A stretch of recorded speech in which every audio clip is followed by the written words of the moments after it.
કચ્છ યુનિવર્સિટીમાં ભારતીય જ્ઞાન પરંપરા વિષય પર રાષ્ટ્રીય પરિસંવાદ યોજાયો। વિદ્વાનોએ સાહિત્યિક વારસાને ઉજાગર કર્યો। ગુજરાત સરકારના શિક્ષણ વિભાગ ક્રાંતિગુરુ શ્યામજી કૃષ્ણ વર્મા કચ્છ યુનિવર્સિટી ગુજરાતી વિભાગ અને શ્રી હમીરજી રત્નનું લોક સાહિત્ય કેન્દ્રમાં સંયુક્ત ઉપક્રમે તાજેતરમાં એક દિવસીય રાષ્ટ્રીય પરિસંવાદનું ભવ્ય આયોજન કરવામાં આવ્યું હતું। ભારતીય જ્ઞાન પરંપરા અને ઐતિહાસિક સાહિત્ય વિષય પર આધારિત આ કાર્યક્રમ નોલેજ કન્સોર્ટિયમ ઓફ ગુજરાતના સહયોગથી યુનિવર્સિટીના કોર્ટ હોલ ખાતે યોજાયો હતો। ભારતીય જ્ઞાન પરંપરા અને ઐતિહાસિક સાહિત્ય વિષય પર યોજાયેલા આ સેમિનારમાં વિદ્વાનોએ ભારતીય સંસ્કૃતિ અને પ્રાદેશિક સાહિત્યના અતૂટ સંબંધો પર પ્રકાશ પાડ્યો હતો। આ કાર્યક્રમની શરૂઆત રજિસ્ટ્રેશન અને અલ્પાહાર બાદ પરંપરાગત રીતે દીપ પ્રાગટ્ય અને કચ્છના પ્રખર સાહિત્યકાર દુલેરાય કારાણીજીને પુષ્પાંજલિ અર્પણ કરીને કરવામાં આવી હતી। ગુજરાતી વિભાગના અધ્યક્ષ ડોક્ટર કશ્મીરાબેન મહેતાએ સ્વાગત પ્રવચન દ્વારા કાર્યક્રમની રૂપરેખા આપી સૌને આવકાર્યા હતા। ઉદ્ઘાટન સત્રમાં ઉપસ્થિત મહાનુભાવોએ ભારતીય સંસ્કૃતિ અને જ્ઞાનના મહત્વ પર ભાર મૂક્યો હતો। કચ્છના પૂર્વ સાંસદ અને ટ્રસ્ટી પુષ્પદાન ગઢવીએ પ્રેરક ઉદ્બોધન આપતા જણાવ્યું હતું કે કચ્છ ભૌતિક, સાહિત્યિક અને આધ્યાત્મિક રીતે ખૂબ જ આગળ વધી રહ્યું છે, ત્યારે આપણે સૌએ દીવો બનીને સમાજમાં તેજસ્વી પ્રકાશ ફેલાવવાનો છે।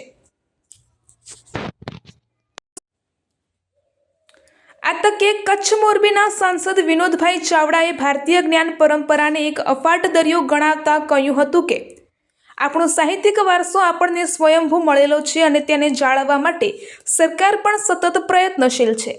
કચ્છ યુનિવર્સિટીના કુલપતિ ડોક્ટર મોહનભાઈ પટેલે દુલેરાય કારાણીની જન્મ અને પુણ્યતિથિનો ઉલ્લેખ કરી જણાવ્યું હતું કે કચ્છના સમૃદ્ધ સાહિત્ય પર હજુ 20 વર્ષ સુધી સંશોધન થઈ શકે તેટલું ભાથું મોજૂદ છે। તેમણે વધુમાં ઉમેર્યું હતું કે ધોરણ 6 થી કોલેજ સુધી ભાગવત ગીતોનો અભ્યાસમાં સમાવેશ એ જ્ઞાન પરંપરાના ઉજ્જવળ ભવિષ્યની નિશાની છે। આ કાર્યક્રમમાં બીજરૂપ વક્તવ્ય આપતા પદ્મશ્રી ગૌતમ પટેલે સંસ્કૃત ભાષા અને ભારતીય શાસ્ત્રોની મહત્વ સમજાવતા એક અત્યંત માર્મિક વાત કરી હતી કે ગુજરાત જો ભારતનું કપાળ હોય તો કચ્છ તેનું ભાલ છે અને ભુજ એ તિલક સમાન છે। તેમણે ઉમેર્યું હતું કે સંસ્કૃત એ દૈવી વાણી છે અને ભારતે વિશ્વને શૂન્ય, આલ્ફાબેટ અને પાઈની સાથે ગાયત્રી મંત્ર જેવી બૌદ્ધિક ઉપાસનાની ભેટ પણ આપી છે। સંસ્કૃતની મહત્તા સમજાવતા તેમણે બેંગ્લોરથી પ્રકાશિત થતા સંસ્કૃત અખબારનો ઉલ્લેખ કર્યો હતો। આ પ્રથમ સત્રનું સંચાલન ડોક્ટર પંકજ ઠાકર દ્વારા કરવામાં આવ્યું હતું અને આભાર વિધિ ડોક્ટર રાજેન્દ્ર બામણિયાએ કરી હતી। પરિસંવાદની વિવિધ બેઠકોમાં ભાષાકીય વિવિધતા જોવા મળી હતી। પ્રથમ બેઠકમાં એસપી યુનિવર્સિટીના ડોક્ટર સુધા ચૌહાણ અને એમએસ યુનિવર્સિટી ડોક્ટર ઉપેન્દ્રસિંહ જાડેજાએ ઉપક્રમે ગુજરાતી અને હિન્દી સાહિત્યમાં જ્ઞાન પરંપરાના પ્રદાન વિશે ગહન ચર્ચા કરી હતી।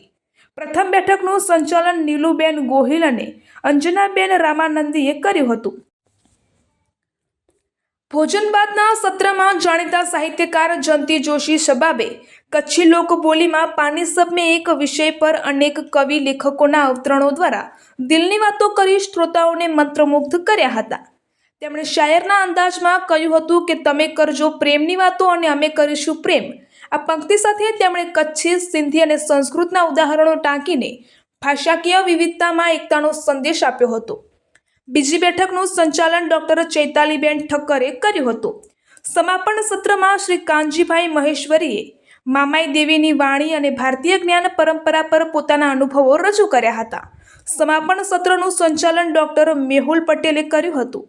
સમગ્ર પરિસંવાદ દરમિયાન કુલ 158 વિદ્યાર્થીઓએ ભાગ લીધો હતો, જેમાંથી 42 યુવા સંશોધકોએ ઉત્સાહપૂર્વક શોધપત્ર વાંચન કર્યું હતું।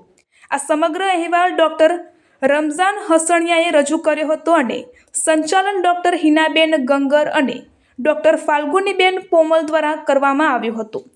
કાર્યક્રમના અંતે વિદ્યાર્થીઓએ પોતાના પ્રતિભાવો આપ્યા હતા અને મહિલા કોલેજના પ્રિન્સિપાલ ડોક્ટર હિનાબેન ગંગર દ્વારા આભાર વિધિ સાથે કાર્યક્રમનું સફળ સમાપન કરવામાં આવ્યું હતું। અહેવાલ તિતિક્ષા ઠક્કર, ભુજ।